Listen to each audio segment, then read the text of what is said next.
Hey there, I'm Greg Finn. I'm Jess Budd. And it is officially Marketing O'Clock here on September 28th, 2018. Remember, you can catch us live without a net on YouTube Fridays at 9:30 a.m. Eastern Standard Time, or consume us at your leisure.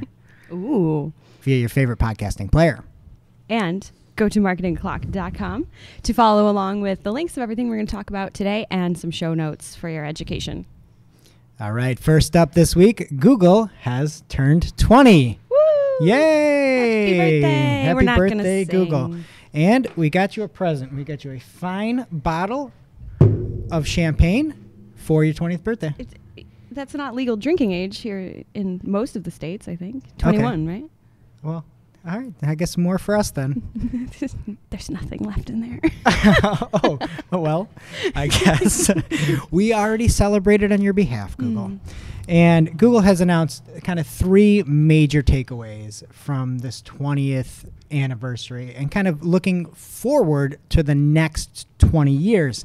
And Ben Gomes, who since early March or April has pioneered headed up the search department rather, talked about search growing up in India and kind of reiterated a few main points that I wanted to hit on, and then talked about a little bit about the future. But one thing that he mentioned in improving search over the next 20 years is that first and foremost, we focus on the user. Also, straight from the article is that we strive to give you the most relevant, highest quality information as quickly as possible. So those are the mainstays, obviously, that have been helped get Google to where they are today, 20 years later, and where they will go, hopefully, 20 years from now, continuing to focus on the user. The one big difference in this 20-year introduction is that he says the specific, I don't want to mess this up, so I'm going to read it verbatim here, but that neural embeddings, an approach developed in the field of neural networks, allow us to transform words to fuzzier representations of the underlying concepts, and then match the concepts in the query with the concepts in the document. We call this technique neural matching. This can enable us to address queries like, why does my TV look strange? To surface the most relevant results for that question, even if the exact words aren't contained in that page. So again, we're going to hear a lot of things futuristic, but we really see that it's more topic ideas is one of the big takeaways, less about very specific keywords. And that's where these neural networks and the fuzziness comes into play. I like the fuzziness. It sounds kind of cute. Like Yes. Google's your little furry friend.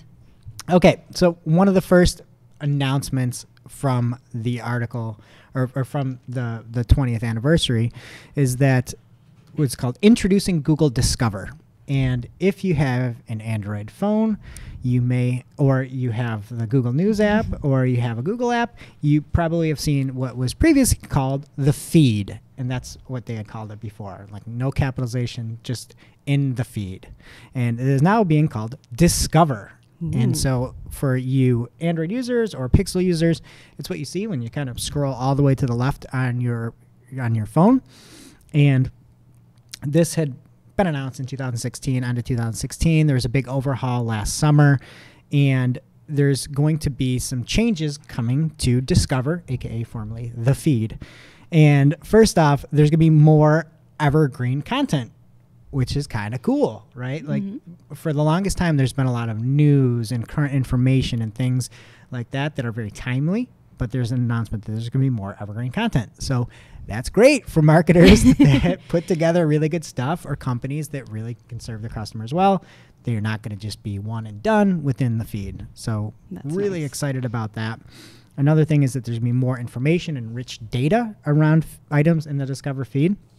So some examples of that are you're watching a trailer for a movie and you'll be able to scroll through actors underneath actors or actresses. Actri? I don't know what that is. The performers in the film. Yes. Yeah. Film performers. You'll be able to scroll through, see their name, and hop in even further on that. That's awesome. I'm a super nerd for that stuff. Another thing is that you, right now, within the feed, you could only say, I'm not interested in this this topic, or I'm not interested in stories from this website. What you'll have with the new Discover is you have like a little toggle switch where you can say, I want more of these or less of these. So Jess, you might say, oh, look, Lucas the spider. I'm going to take this and toggle it all the way up. All the way up. But you can kind of like have that look where you're like covering your eyes, but you're still kind of like peeking through, and you might be like, politics. I'm going to go down, but still might want to know like a little bit of what's happening. Yeah, whoever the president is at the time. Just tell me that. Yes, there you go. And then there is Spanish and English support with more coming soon. And this Discover will also be on Google.com on mobile devices. So if you go to Google on your phone, Google.com, you will then see your Discover feed. Even on my iOS Yes, phone? you will. That's awesome. Thank you. All right. More from Google in their wise old age of 20. They have made an announcement. They are trying to, again, with some of the improvements and getting people the information that they're really looking for, they're trying to improve search results for people that are on more of a journey. So basically, they know that some people go to Google for simple things like 1 + 1 = 2, and there's an answer for that. But then there are people that are doing things like researching, maybe where they want to go on a trip or a dog breed they'd like to adopt. And they're researching things that it's not just a one and done result, and there might be deeper information that you're looking for. So along these lines, they have announced 1, 2, 3, 4. I have in my notes hot newness items. So we'll break these down a little bit and have some visualizations for you as well. Make sure you hit up the article in the show notes to see everything. The first thing they talked about is activity cards. And I thought this was really cool.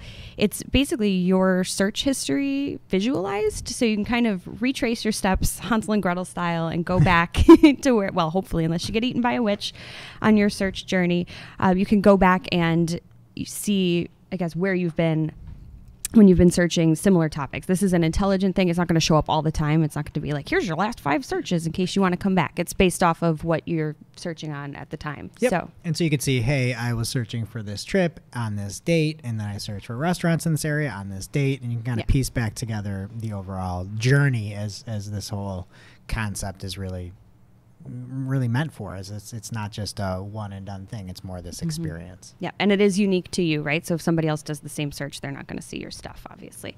Another cool thing you can do, if you see something you like in your activity card, something that you want to remember, you can now add it to a collection. So Google's got this new thing called collections, where basically you could say, okay, these might be the things that I've searched in the past, but these are the ones I care about, and you can pick them out and basically just come back to them very easily and look at them all together. So to your point on restaurants, maybe there's like, I want to have brunch at these 4 places or something like that. You're smiling. What do you have to say?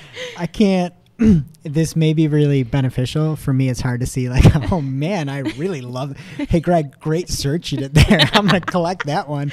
Keep it for later. Like, I don't know. I get it. But it's almost like Pinterest with your searches. I mean. Okay.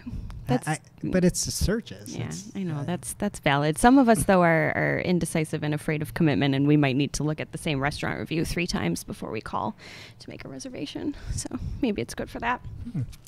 Something else interesting that they talked about is what they're calling dynamic organization of the search results. And this is really neat. Basically, if you're looking up different, more specific topics, if you will, they're going to pull up subcategories of information based around that topic. So that's a terrible explanation. The example that they used is if you're looking for dogs, say you're looking for pugs, it might show things like common names for a pug, any health issues that you got to look out for, things like that. Versus if you search for Yorkshire Terriers, the example they gave is, maybe you'll see something around grooming tips or something a little more relevant to the issues you would face as a pet owner of that breed. So that's just an example, but I think it's really, really neat. And they're tying that in with what they're calling a topic layer in the knowledge graph. And this gets into sciencey, neuro, fuzzy, whatever that I don't really understand. But basically, they're trying to understand better the context of your searches and use that to power things like these dynamic, organized results. Yeah, to tie things together. And to me, I think that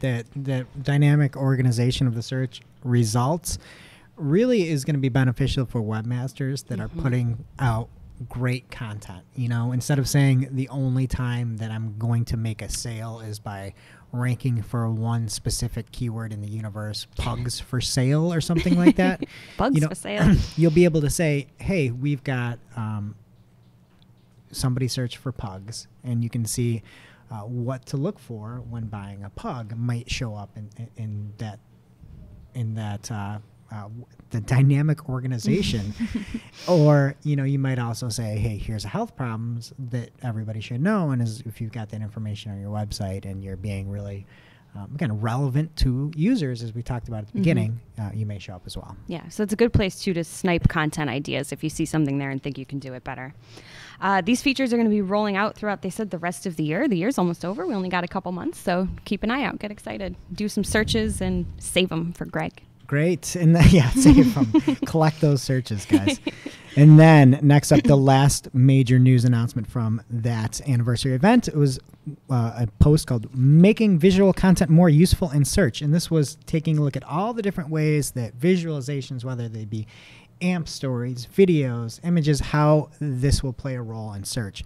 And one new item that is rolled out now is AI-powered AMP stories, which sounds like a terrible idea, but it's these AMP stories that are very visual and look like an Instagram story, but you can't swipe, you have to tap. And you can see these for sports and for celebrities. So like not really my demographic, but if you go look at something like Will Smith, you can see it. Is he a sports or a celebrity? I think he's both. Okay. Well, he played a boxer, so I mean, who knows? But you look at these and they're fine. I honestly, I don't know who cares about looking at a visual fake timeline of something. It's like a great concept, but you look at this and first it talks about Jazzy Jeff and in the beginnings. There's nothing about his single albums, no getting jiggy with it, with it. And then it talks about his movie careers, where it doesn't talk about Bad Boys, Independence Day, Men in Black 1 or 2, but talks about Hancock, Karate Kid, and Men in Black 3. Men in Black 3 is amazing. But if you don't know that 1 or 2 happened, then what do you need 3 for? Yeah, I mean, you might as well just get that little gamma ray in front of your face or whatever. Oh, but anyway, it's something to take a look at. And again, the more information you have, the more credible of a source you have, you may show up there and you can swipe up for more information within those AMP stories. Next up, there will be featured videos showing within the search engine results pages for specific queries. An example of this that they show, and again, everything will be in the show notes, is that an example of Zion National Park, where you can see specific things to do and trails to take that can really help folks. And then last up, there will be images and the page. And there's a few big changes, but this is from the article as well. For starters, the authority of a web page is now a more important signal in the ranking. So those sites that have more domain authority, more credibility, their images may show up higher. Another thing to note is that Google has announced in this post that they are going to prioritize fresher content. So you're more likely to visit a site that has been updated recently. And then there are going to be a push towards images that are higher up in the page. If you recall, there was that whole Getty Images issue where you can't just show and have you link directly to the image. So Google is now saying it's a bad experience to show this image in Google Images, and then you click through to the page and you just can't find it anywhere. So if you're really trying to rank for Google Images, having that image showing up higher on the page makes sense. And then, as we talked about earlier in the year, I think March or April, having more context, the title tag showing up within Google Images as well. And then lastly, you're now going to be able to use the Google Lens within Google Images. And that's it for the Google news from the announcement. So we can get on to the rest of the digital marketing news of the week. Shoo, and there's lots more Google coming up, so stay tuned. But first, new ad format alert. Pew, pew, pew. Facebook Stories. They are now available as a placement in Newsfeed and Instagram story ad campaigns. So they're also going to be rolling out into Messenger as well. So if you're doing Facebook stories, you can now use them as ads. And the new format, Facebook said, is fully compatible with all targeting options and campaign objectives that they have. So there should be really no limitations here unless you really want to go into Messenger. Then you got to wait a minute, but it's coming. All right. Snapchat now lets you take a photo of an object. Take a picture of an object and buy it on Amazon what you can do is you can take your picture, focus in on it, and once an item or barcode is recognized, it'll have a link where you can just go purchase it right on Amazon, go buy your product, and then just go buy up some Amazon stock while you're at it. That's pretty awesome. Okay, and that brings us to this week's lightning round.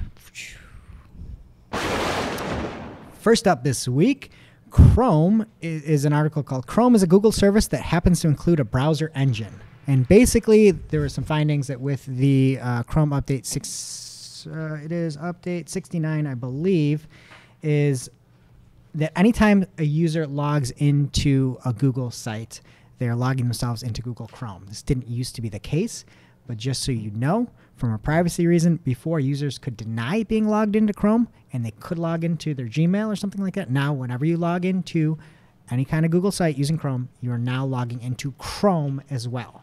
So again, from a privacy standpoint, cross-browser ramifications, something to think about. Good for marketers. I was going to say, that's from a marketing standpoint, that is wonderful news. I wonder why they did that. Hey, I don't know. Make more money for themselves.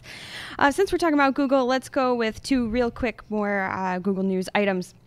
They had an article called Helping People Find Pathways to Their Next Job Through Search. And they didn't really give a lot of details. It sounds like it's something that they're kind of really just kicking off, but they seem to be piloting a program to boost search performance, not only for people looking for jobs, but for opportunities for career growth as well. So basically, they're trying to be highlighting information on local training programs, community education, and other local opportunities related to the job that the searchers searching for. Right. And not a ton of ramification on the marketing side, but typically when you see a lot of support around something like this job schema, it's a good sign that the job schema is here to stay. Perfect. And this one wasn't called this, but I like to call it Helping People Find Pathways to Their Next Meal Through Maps. So around here, we're really indecisive. We can never figure out what we want to eat, and we have a lot of people. Google recognizes this as a common problem, and they're trying to solve it. If you have, I think within this week, the Google Maps app on either Android or iOS, they're adding the capability to share places. I guess create a short list of places, share it with your friends, and then you can go into the app and you can actually vote. So if people are fighting over tacos versus pizza, you can have an official showdown on Maps now and, make a decision. Awesome. All right. Next up, starting in October, smart bidding will be used for search partners. And what that means is if you're using search partners on Google Ads, before anything that was manual would likely use smart pricing. And now that is going over to smart bidding. And what is smart bidding, you may ask? It is a type of strategy that would include something like target CPA, target ROAS, maximize conversion, or enhanced CPC, also known as eCPC. So what that means is smart pricing would drop your bids down if they thought based off of the page or the keyword, and smart bidding moves your bids up if they think that the user is more qualified. So if you may want to in October monitor your performance of your search partners. If you're even using them. Yeah. Is that what you're going to say? Yes, if you're even using them. Perfect. Sorry. All right, back to Facebook. They are adding more choices for video ad buyers. They're basically more inventory options. They have a new solution called In-Stream Reserve, and it basically allows advertisers to buy space directly on premium video content. This, again, is something you have to say, I want to be on this video, and you have to pay for it and reserve that spot. So if it's something you're interested in, check out the article definitely and get more information. It's not just, something we can all go and do. So all right, prepare to spend money.